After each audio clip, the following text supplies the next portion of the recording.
Kinds of noun कितने प्रकार के इसके बारे में पढ़ चुके हैं। अभी हम जा रहे हैं दूसरा है सर्वनाम। संज्ञा के बदले आने वाले शब्दों को ही हम सर्वनाम कहते हैं। सर्वनाम के कुल 6 भाग होते हैं, जैसे 1 2 3 4 5 6। ठीक, अभी ये 6 भाग के बारे में। नमस्कार बच्चों, देखो आज का व्याकरण कार्य में है शब्दभेद में पार्ट्स ऑफ स्पीच। शब्दभेद को भाषा वाक्य हम हिंदी में पार्ट्स ऑफ स्पीच भी कहते हैं, अंग्रेजी में पार्ट्स ऑफ स्पीच कहते हैं। इसमें पार्ट्स ऑफ स्पीच में कुल मिलकर 8 होते हैं पॉइंट्स, 1 2 3 4 5 6 7 8। एक एक देखो, संज्ञा, पहला है संज्ञा, दूसरा है सर्वनाम, तीसरा है विशेषण, चौथा है क्रिया, पांचवा है क्रिया विशेषण, छठवा है संबंध बोधक और सातवां है समुच्चय बोधक, आठवां है विस्मयादि बोधक। इस प्रकार 8 मुख्य बिंदु होते हैं। ओके, ये नहीं हमें ध्यान से पढ़ना चाहिए। संज्ञा को अंग्रेजी में नाउन कहते हैं, तो सर्वनाम को प्रोनाउन कहते हैं, विशेषण को एडजेक्टिव कहते हैं, क्रिया को वर्ब कहते हैं, क्रिया विशेषण को एडवर्ब कहते हैं, और वैसे संबंध बोधक को प्रीपोजिशन कहते हैं, तो समुच्चय बोधक को अंग्रेजी में कंजंक्शन कहते हैं, और विस्मयादि बोधक को इंटरजेक्शन कहते हैं। अब ये इस प्रकार रहा। हमने पहला संज्ञा को पढ़ चुके हैं ऑलरेडी। 27/6/2020 को हमारे संज्ञा की परिभाषा और संज्ञा में कितने भेद है, यानी काइंड्स ऑफ नाउन, ओके, कितने भेद है नाउन, उसका पूरा किया है। अभी है हम दूसरा भाग है, इसमें सर्वनाम यानी प्रोनाउन। हम अब प्रोनाउन के बारे में पढ़ने आगे जा रहे हैं प्रोनाउन के बारे में। चलो आगे देखिए, प्रोनाउन किस प्रकार होता है। इस प्रोनाउन को हम हिंदी में सर्वनाम कहते हैं। इससे हमें अच्छा ध्यान से पढ़ने से हमारे व्याकरण कार्य में त्रुटियां नहीं हो सकती। हाँ बच्चों देखो, सर्वनाम, ओके, प्रोनाउन के बारे में हम जानेंगे।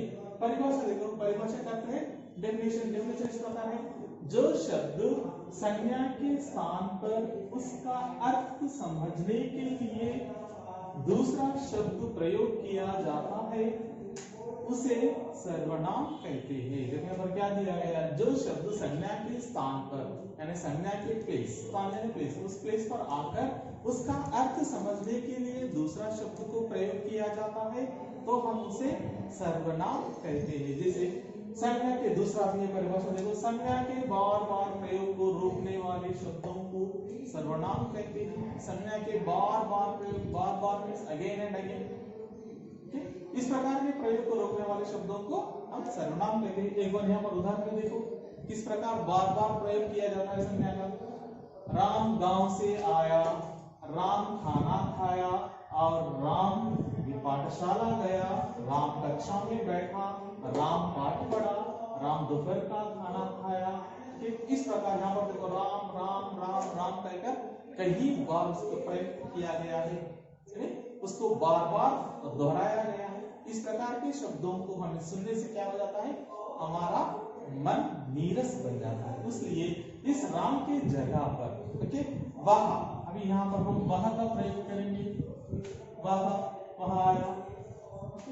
इस प्रकार हम जब वह का प्रयोग कर इसी सेंटेंस यानी इसी वाक्य को, एक छोटा सा अनुच्छेद को पढ़ने पर हमें यह सुंदर दिखाई देने लगता है और सुनने में हमें अच्छा लगता है, इसलिए हम इसे सुन सकते हैं। जैसे देखो, गांव से राम आया, वहां खाना खाया, और वहां पाठशाला गया, वहां कक्षा में बैठा, वहां पाठ पढ़ा, वहां दोपहर का खाना खाया। इस प्रकार हम वाक्य निर्माण में आसानी होती है और उसमें एक सुंदरता आती है। इसके सर्वनाम के प्रयोग करने से वाक्य में एक सुंदरता आ जाती है, इसलिए वह हमें सुनने में आसानी होती है और सुंदर लगते हैं, हमारे कर्म को सुंदर लगते हैं। इसलिए हम सर्वनाम का प्रयोग व्याकरण में करना जरूरी है। अब इसके लिए उदाहरण को देखो, उदाहरण यह है, मैं, तू, तुम, आप, हम, यह, वह, ये, वे आदि। इस प्रकार सर्वनाम के यह सब उदाहरण है, एग्जाम्पल्स है। इसमें देखो सर्वनाम के कितने भेद होते हैं, पूरे मिलकर 6 भेद होते हैं। 6 मीन 6, ठीक है। Kinds of pronoun 6 types. देखो यहाँ पर दिया गया है 6 प्रकार के इसके भेद है, यानी सर्वनाम 6 प्रकार के होते हैं।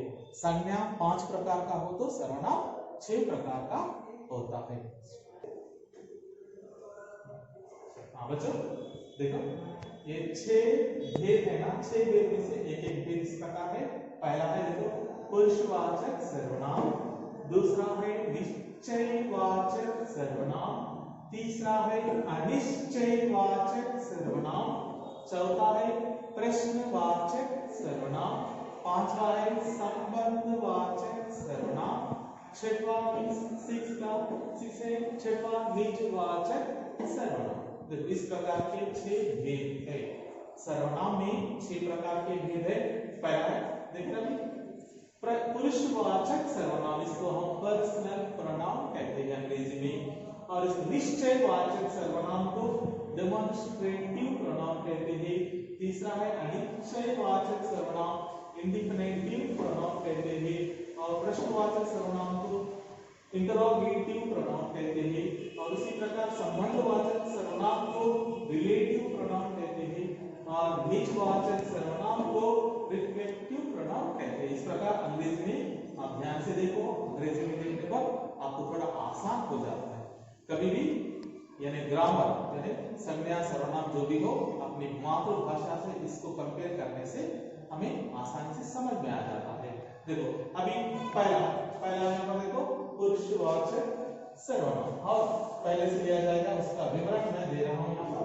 देखिए इसका पुरुषवाचक सर्वनाम यानी पर्सनल प्रोनाउन का डेफिनेशन क्या होता है, यानी परिभाषा क्या होती है। परिभाषा देखो, जिस सर्वनाम से बोलने वाले, सुनने वाले और विषय से संबंध रखने वालों का पता चले उसे हम पुरुषवाचक सर्वनाम कहते हैं।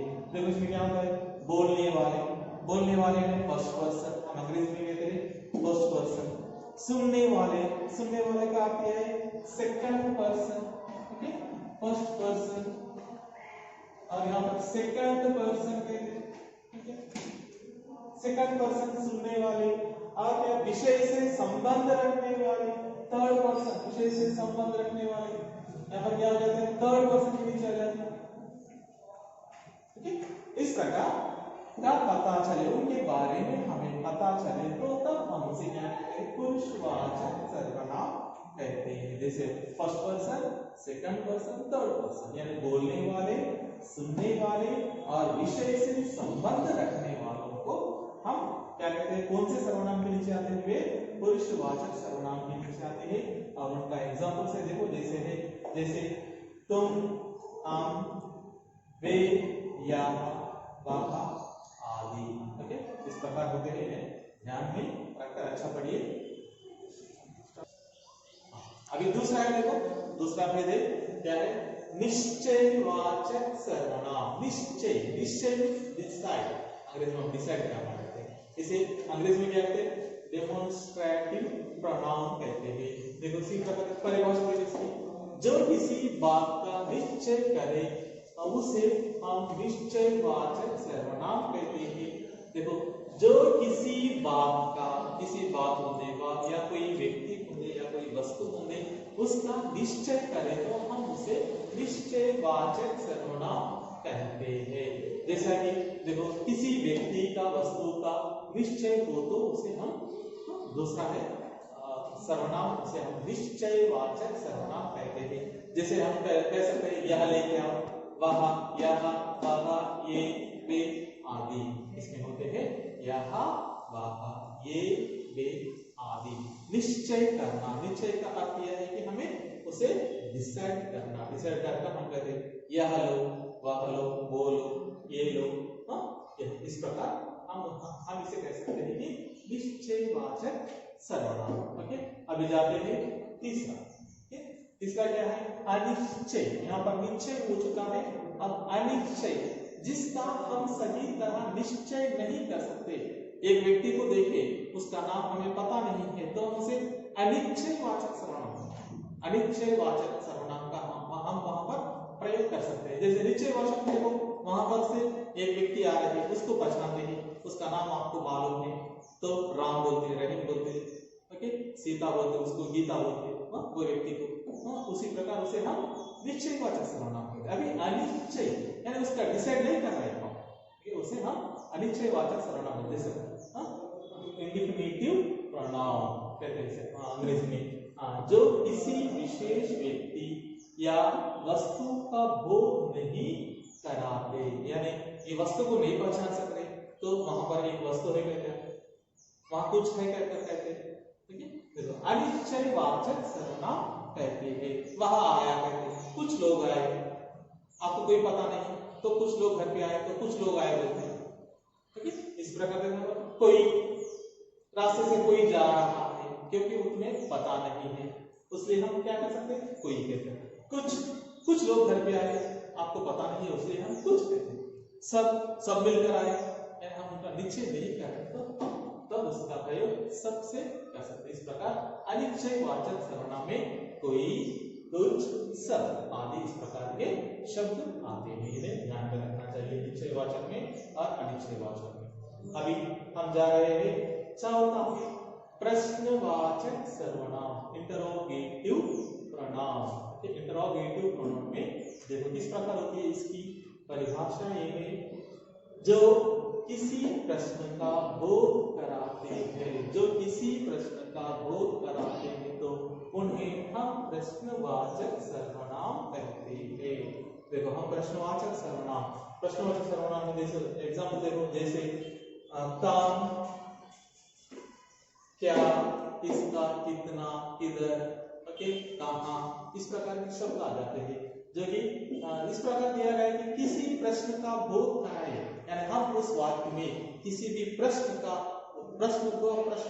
यानी प्रश्न का शब्द को हम प्रयोग कर रहे हैं तो उसे हम प्रश्नवाचक सर्वनाम कहते हैं। उस वाक्य पढ़ने से, उस शब्द पढ़ने से हमें प्रश्न का संदेह लगता है तो हम उसे प्रश्नवाचक सर्वनाम कहते हैं। जैसे है कौन आए, क्या लाए, क्या कर रहे हैं तुम, और किसका, यह कलम किसका है, यह कलम किसका है, ठीक है। इसे अंग्रेजी में कहते हैं WHO वर्ड्स, ठीक है। इस प्रकार के वर्ड्स आते हैं ना, शब्द आते हैं ना, हम उसे प्रश्नवाचक सर्वनाम से बुलाते हैं। अभी नेक्स्ट देखो पांचवा है संबंधवाचक सर्वनाम, इसे हम रिलेटिव प्रोनाउन कहते हैं। रिलेटिव यानी एक से एक जुड़कर होते हैं। जैसे परिभाषा देखो, संबंधवाचक सर्वनाम वे होते हैं जो परस्पर संबंध प्रकट करते हैं। देखो ये संबंधवाचक यानी एक से एक संबंध जुड़कर रहता है, उसी प्रकार के सर्वनाम होते हैं जो परस्पर संबंध जुड़ा कर रहते हैं यानी प्रकट करते हैं। जैसे जो, सो, जो करे सेवा सो पावे मेवा। देखो यहाँ पर जो करे सेवा सो पावे मेवा, हम इस प्रकार के उदाहरण ले सकते हैं। जो सो कहाँ प्रयोग हो जाता है, जो करे सेवा, जो भी सेवा करता है सो पावे मेवा, वही मेवा पा सकता है, ठीक है। इस प्रकार हम संबंध यानी एक का संबंध एक से जुड़कर रहता है, इसलिए इसे ही हम संबंधवाचक सर्वनाम कहते हैं। हाँ बच्चों आगे देखिए छठवां नंबर 6, ओके, रिफ्लेक्टिव प्रोनाउन, इसे अंग्रेजी में हम कहते हैं रिफ्लेक्टिव प्रोनाउन। यही है निजवाचक सर्वनाम, निजवाचक सर्वनाम, ओके। देखो निजवाचक सर्वनाम में जैसे परिभाषा देखो, डेफिनेशन देखो इसका, जो शब्द स्वयं अर्थ का बोध कराने वाले सर्वनाम हो, जिस शब्द के द्वारा स्वयं अपने के बारे में, स्वयं के बारे में, सेल्फ, स्वयं यानी सेल्फ के बारे में बताते हैं तो उसे हमें निजवाचक सर्वनाम कहते हैं। हमारे स्वयं के बारे में ये बताते हैं तो हम उसे निजवाचक सर्वनाम कहते हैं। देखो जो शब्द स्वयं का अर्थ है सेल्फ का अर्थ बोध कराने वाले सर्वनाम को हम निजवाचक सर्वनाम कहते हैं। हमारे सेल्फ के बारे में बताना चाहिए, हमारे बारे में हम बोलना चाहिए। इस प्रकार देखो हम अपना काम करते हैं, हम अपना काम करते हैं, हम क्या करते हैं, अपना काम करते हैं, इसलिए कहा जाता है कि इसे ही हम निजवाचक सर्वनाम कहते हैं। देखो यहाँ पर हमें 6 यानी पूरे कुल मिलकर 6 सर्वनाम है, सर्वनाम के भेद है। हाँ बच्चों देखो, अब इस प्रकार के यहाँ पर 6 भेद दिए गए। इसमें 6 भेद में मुख्य क्या है, यानी हमें इम्पोर्टेंट देना चाहिए इसको, और निजवाचक सर्वनाम को, ओके, और संबंधवाचक सर्वनाम, इन पर ध्यान देना चाहिए क्योंकि परीक्षाओं में बार बार इन्हीं को दोहराया गया है, यानी पूछा गया है अधिकतर समय। ठीक है, इसलिए क्या करो आप इन पर, यानी पुरुषवाचक सर्वनाम को अच्छा ध्यान से पढ़े, और निजवाचक सर्वनाम और प्रश्नवाचक सर्वनाम, संबंधवाचक सर्वनाम और प्रश्नवाचक सर्वनाम ध्यान से पढ़े। इन चारों को ध्यान से पढ़े तो हमें इन्हीं में से किसी ना कोई शब्द लिया जाता है। जिस प्रकार कहते हैं कि पुरुषवाचक सर्वनाम का उदाहरण दीजिए, उदाहरण करते हैं ये देना चाहिए, हम, वह, यहाँ, वे, इस प्रकार देना चाहिए। ठीक है, अगर से निश्चयवाचक सर्वनाम में जो आते हैं शब्द बताए जाते हैं उसके बारे में बताओ, यहाँ, वहाँ, ये आदि हमें बताना होता है। इसलिए क्या करना चाहिए, इन सभी प्रकार के प्रश्नों के उत्तर देने के लिए आपको मैं सर्वनाम के नीचे उदाहरण दिया हूं, उन उदाहरणों का अच्छा ध्यान से पढ़ें। उन उदाहरणों को पढ़ने से हम इनके सभी को उनके वही उदाहरण लिखने पर हमें अंक मिल सकते हैं। ठीक है, इसलिए ध्यान से पढ़े, और जो भी प्रश्न आया उसे ध्यान से पढ़ना चाहिए। ध्यान से पढ़कर इन परिभाषाओं को ध्यान में रखें। परिभाषाओं को ध्यान में रखने से ये आसान से हम इनको पहचान सकते हैं। इसलिए हमें हर परीक्षा में एक अंक इससे प्राप्त कर सकते हैं। ओके, ध्यान से पढ़े बच्चों, धन्यवाद।